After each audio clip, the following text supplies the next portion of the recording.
السلام عليكم ورحمة الله وبركاته. أولا صلى على الحبيب قلبك طيب. عملت إن شاء الله حاجة حلوة كده تتاكل في الجو ده، حاجة تطر على المعدة بثلاث مكونات بس، وحاجة سهلة وبسيطة جدا.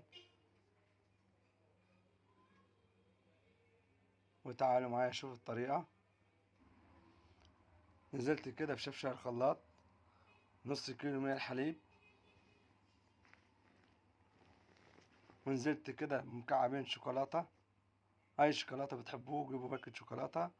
ونزلت كده على الحليب، بس الحليب ده غليته قبليه، ونزلته على شفشة الخلاط وهو سخن. وهنزل بكوين بسكوت سادة، أي بسكوت بتحبوه، يكون 200 جرام. ونزلت معلقتين من السكر، وهنزل بعد كده معلقتين كبيرة من الزيت،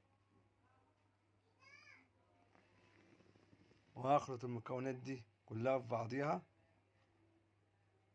بالشكل ده. ونزلت بهم في الأطباق، عملوا لي 4 أطباق زي ما حضراتكم شايفين.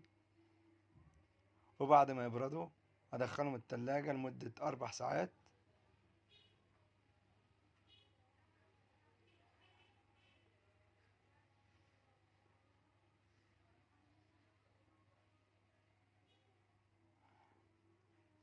بعد ما دخلتهم التلاجة طلعتهم من التلاجة، بعد كده زينتهم كده بشوية جوز هند كده وشوية زبيب من فوق للتزيين. حاجة جميلة جدا وطريقة سهلة، ولو عملتوها تعجبكم خالص، وحاجة تطر على المعدة في الجو ده.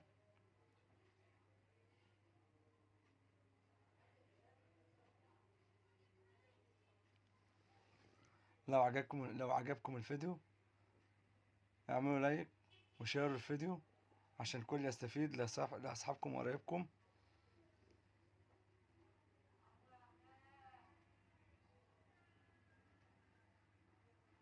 وصلي على النبي في الكومنتات، تاخدوا حسنات وانا اخد حسنات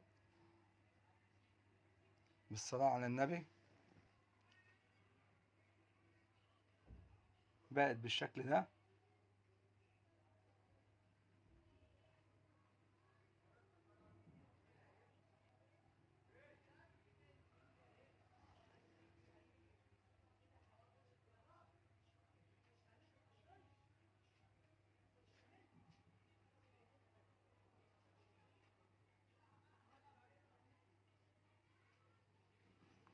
وصلى على الحبيب قلبك يطيب، والف انا والشفا.